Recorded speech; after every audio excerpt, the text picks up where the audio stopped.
Hello everyone, welcome to the fresh video cast episode of My Emotions Matter. And we at My Emotions Matter believe that our emotions matter, we as individuals matter, and our actions matter. And this is very true even in case of our family because our actions could contribute either positively or negatively to our home climate. I'm sure all of you might be wondering about what home climate is. So to simplify it for you guys, home climate is basically the kind of relationships that we share with our family members. When you answer these two questions, like how do you feel as a family, and how does the quality of your family life look like, you'll basically get the answer to what your home climate is. To know more about home climate, you can basically check this video out. I'll make sure that I link it in the description box below. So there's a video that our team has prepared on home climate, so you guys can check it out. So today we'll be talking about how can family members manage the interpersonal relationships, given that we are all spending so much of time with our family members right now. Our weekdays are being spent with our family members, our weekends are being spent with our family members. Like, we are with our family members all the time. And today we'll be talking about how can we manage our family relationships. And for this episode, we have a very special guest with us, Mr. Aashish Adhikari. So I think most of you audience might have heard about the phrase Chatta Pareko Coffee. So yes, he's the founder of Red Mud Coffee, and he's also the founder of Dropout Media. Alongside that, he also runs this amazing podcast called Meru Dui Paisa. So welcome to our episode, Ashish, sir. Thank you, Mahima. Thank you for having me here. So Ashish, in the beginning of the episode itself, I'd like to ask you what are a few steps that you take to make sure that your home climate is very positive and you're contributing to your home climate in a very, very positive way? It's very difficult because every family is unique in itself. It's a very unique dynamic. It's sort of like a smaller version of a country where, as a human, a big family, and then we have nations, and then we have societies, cultures, all those things. I think this is the most smallest unit of that kind of a structure. So each individual family, like each individual person, is different. So, whatever I say today or whatever you might say might not fit for everybody. But in general, what binds us is trust and love at the core of it. So as long as that fabric is there, that kind of a structure is there of love, care, and trust, I think that's what keeps us together. But every relation also has many different unique facets. Like, we have these underlying emotions that we don't talk about. There's always a white elephant in the room that nobody talks about. So, these things are what create like maybe a possible negative scenario, that may come from financial strife, financial problems, ego clash between people, individuals. There could be sibling rivalries, husband and wife tussling, and a lot of underlying emotions that we haven't dealt with our parents, So all these things might matter, So how one thing in my particular family has been unique is that we've only had a young child lately since my son was born. But before that, I spent an adequate amount of time abroad, and my brother itself was the youngest member of the family. He's 37 now. He's about to be so it was a very mature environment in my house. But I can imagine having kids, and I live in a joint family, so I have my grandmother, my parents, everybody there. Those things will surface at some point. So what I feel is that as long as we can, keep that three things that I said about care, love, and trust intact, that's our foundation. And then when issues arise, then I think communication is absolutely key. I can imagine a scenario where I was a very rebellious kid. My relation with my dad was very aggressive, and I was very rebellious against him. But then as I matured and I became a dad myself, it became a very natural process of understanding what he went through during all his life. So patience is very important, and communication is very important with family members. What I've learned in the last 5, 6, 7, 8 years since I became a parent, got married, matured, is that, everybody makes these decisions. Not everybody is perfect, and if something is bothering us, one of the main key factors that I feel is important is a good, clear communication. Instead of holding it back and letting it become something bigger and negative, that can also affect other people. I think it's very important that we communicate well with each other, maintain that love, care. Even though we lose it sometime, we forget it sometime, then that's what drags us back. And if we have good communication, I think we can maintain a positive home environment, like you said, even in times of crisis like this, where we're spending so much time looking at each other so much, spending time with each other.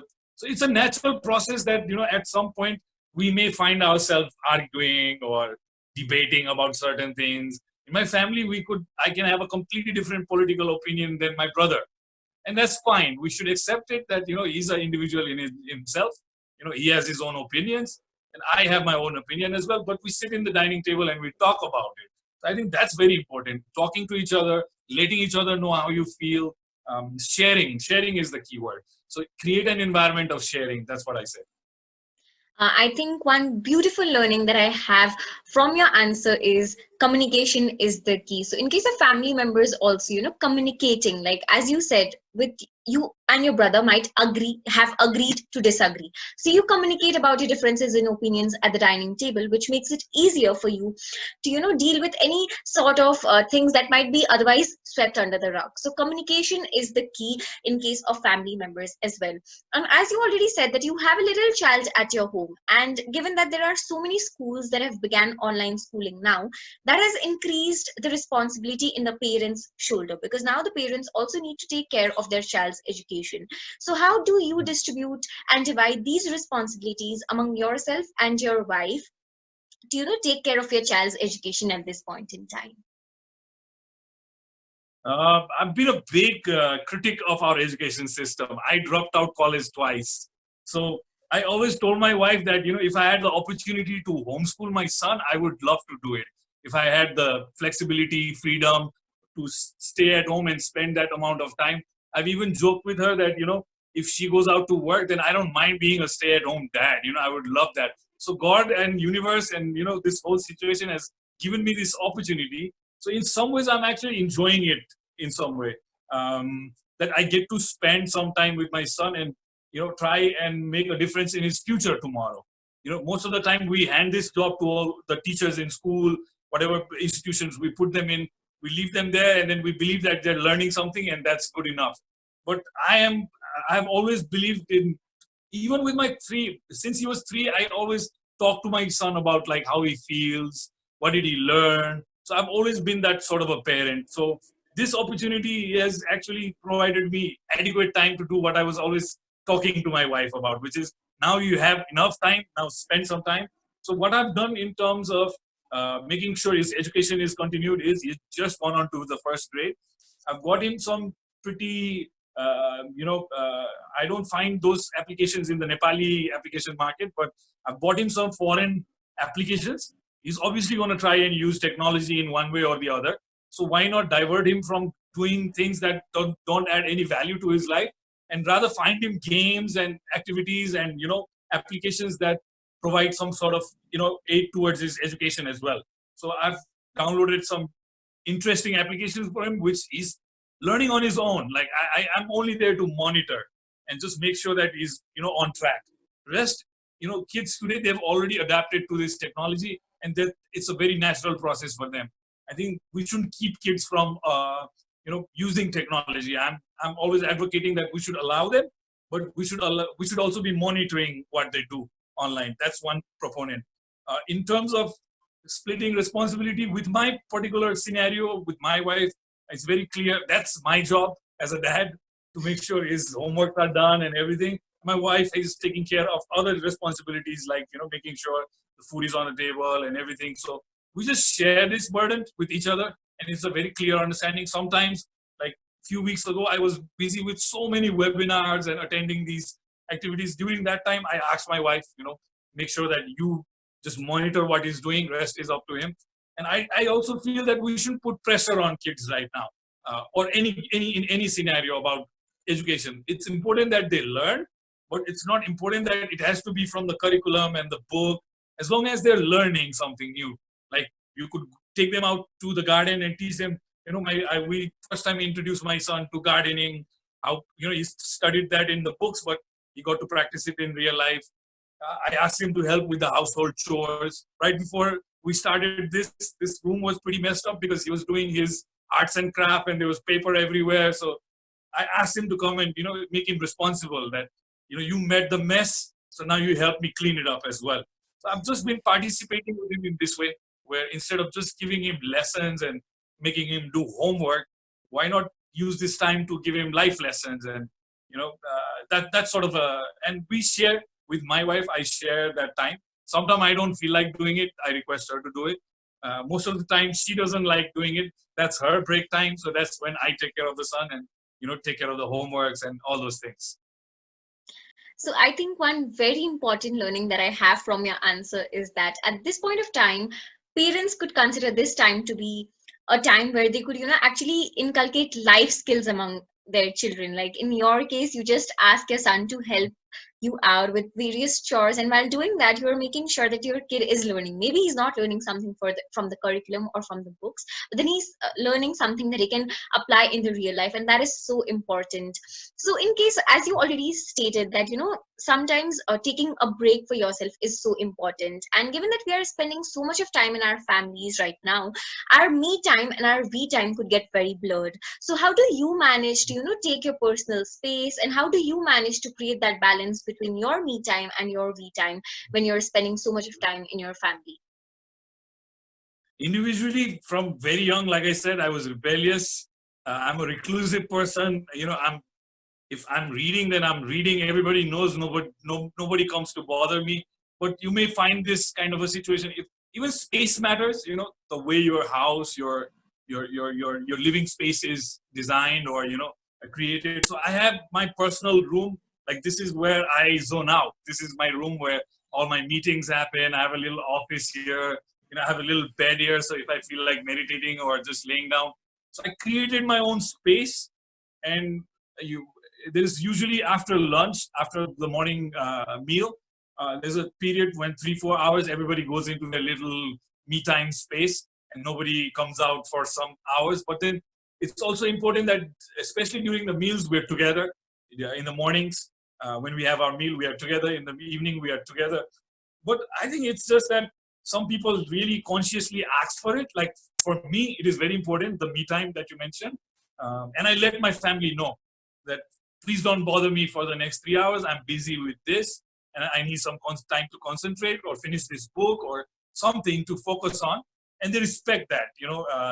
Somehow I'm 38 now, so they're used to it now in my personal way. But like some people don't need it. Like if I see my wife and my mom, they like to sit down, talk, communicate a lot. So it's individual. If you need that me time, then you should let people know in the family that you need this time, why it's important for you, and what do. You share that also. Like I'm not just sitting here so that I can avoid you all. That's not the point. I need this because I need to accomplish something, or I need to do something, I need to focus on something. So once again, communication is the key. And for those that feel that need for me time, you have to create your own space. You have to find out how you can use what you already have. In a lot of people's situation in families, it might not be conducive. You might be living in a space where you're constantly in front of each other. So maybe just getting out of the house, walking away from things, taking a stroll right outside the house. Like before the lockdown, every day I made sure that there was at least 2 hours of me time, which was my walk in the evening. So I got out of the house and I went for a walk. And that's when I did most of my thinking, analyzing, kind of freshening up, coming back, taking a step. I would like to share something is probably the bathroom is probably the most quietest place you can ever find. I love taking showers. Why not use that? Use 15 minutes of shower. If you actually know how to use water, like how to meditate using water, or to kind of shock your system, I do hot and cold showers, which is for 10 minutes, I'm taking a shower with hot water. And then the ending of the shower, 5 minutes, is with complete cold water. So it just shocks your system. It's good for your immune system as well. And kind of gives you a recharge, a reboot, a little bit of a 10-15 minute break from everything. and kind of calms you down. So this is one technique I can share with you. And of course, meditation has been a big part of my daily routine. A little bit of yoga, exercise. If you can do it in a group, amazing. If you can't, then find your quiet space and do it. 20 minutes will make a big difference. So I think one important learning that I have from your answer again is communicating to your family members that you need your space. In case of in your case, like you've been very clear with your family members that you need some few hours to yourself, and you make sure that you take it. And that is again so important. Rather than expecting your family members to know that you need your space, if you can go and communicate that, see, I need my space right now, your family members are very likely to respect that. And I so appreciate that fact. So in case of this environment, there's so much of panic going around, like especially with the number of deaths increasing in Nepal. And because the environment around is so uncertain, sometimes our family members could be feeling very upset. So how do you manage to empathize with your family members, or help them go through this difficult phase? Like, because sometimes the family members could be very upset, could be very tired about whatever is happening around. So how do you help them in such situations? So in this case, I can see exactly like the two poles. I'm worried about how my son, the youngest member of my family, is dealing with this. How is he rationalizing all this? Because he's very young and he's hearing things. He's always traveled with me, so he's constantly asking me to take him somewhere. So I have to constantly explain to him that we can.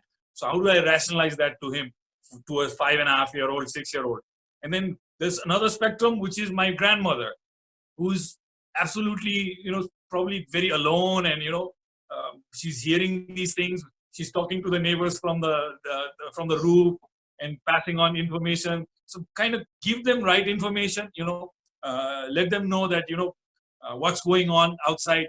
These are the two people that probably are not connected to the news, like my wife or my dad or mom. They're well adept and they know what's going on. So I don't have to do much in that aspect. But if you have family members that are panicking, once again, it is about sitting them down and talking to them, because how do you, if fear is something that is engulfed within you, it's not good.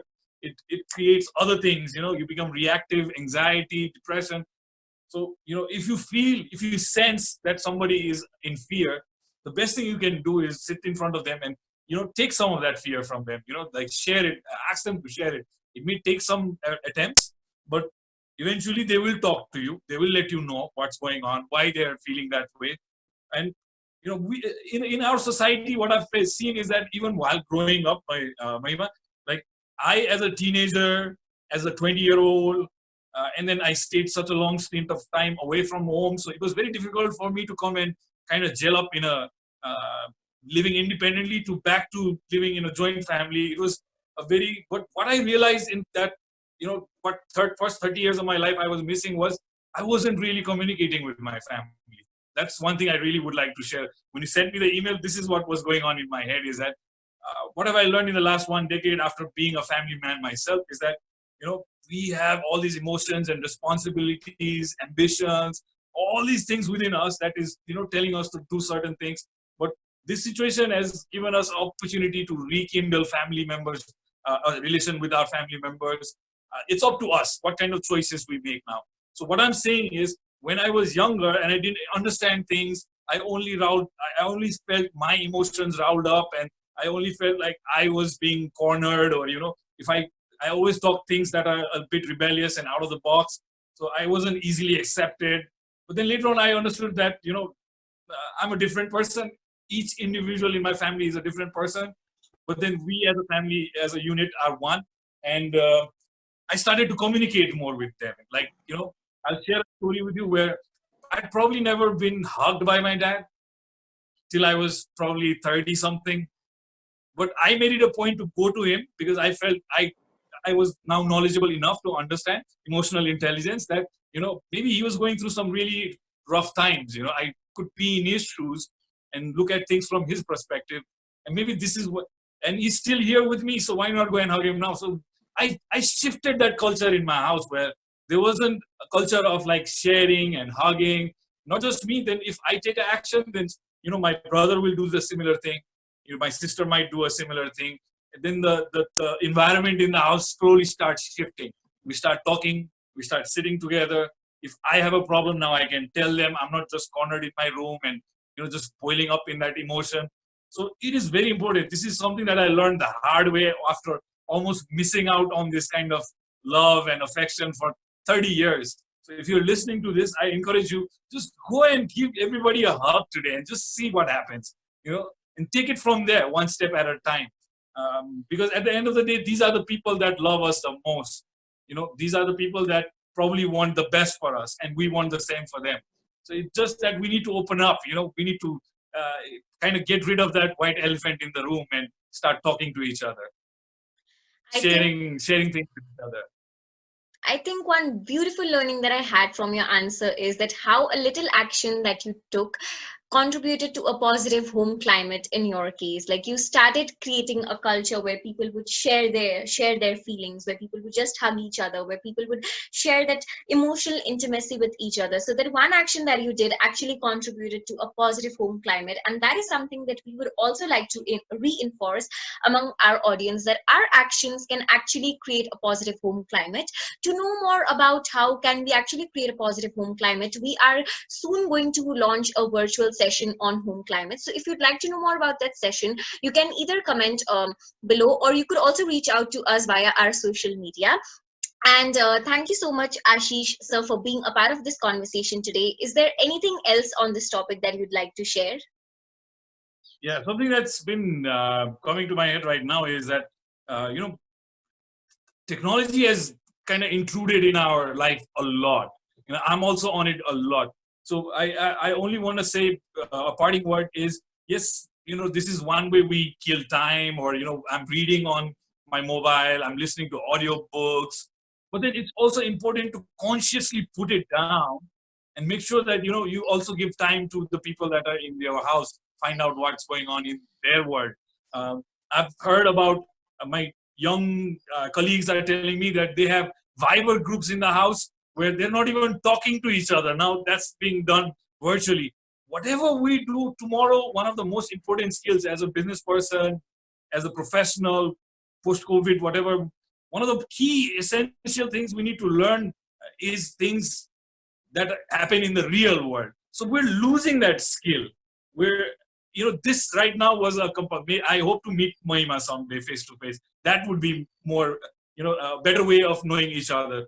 So let's re-practice that a little bit, which is, yes, these virtual things are important, but then how we talk to each other face to face, like looking at each other's eyes, that's being lost. That's being, I think, taken away from our society. So somehow this crisis has given us that opportunity to find love again, find care again, and reprioritize things in our life again. Right now, I have no ambition. So if I feel that way after being 38, I've done business, I've come this far. Yes, those things are things that drive us. But what's absolutely important is the well-being of our family, of our our community. So maybe the family is important, our main foundation, and then our community. Right now, that's all we can do. Our neighbors and our family. So the universe has taught this lesson to everyone in a very beautiful, in an ugly way, but we can take some beauty out of it as well, which is it has reprioritized, it has compelled us to rethink our priorities. So please pay attention to that. That's my message. I think that was such a beautiful point made by you, that where we should, consciously make sure that we are spending time with our family members. Because what could often happen in our family is that because all of us have our mobile phones, all of us have social media, so we might just, unconsciously, we might just log into our mobile devices, we might be using that, and we might not be communicating with our family members at all. So maybe, just consciously putting down all of our technological devices and making time for our family members can be so important to create a positive home climate. Thank you so much, sir, for your wonderful opinions. I'm sure that our audience must be learning a lot of many things by your own experiences. Thank you so much for being a part of our interview again. Thank you for having me. Until then, to our audience, it's a goodbye. Please take care, please stay safe, and please take steps to create a positive home climate. And to know more about home climate, you can always reach out to us via our social media, or you can just comment below. Bye.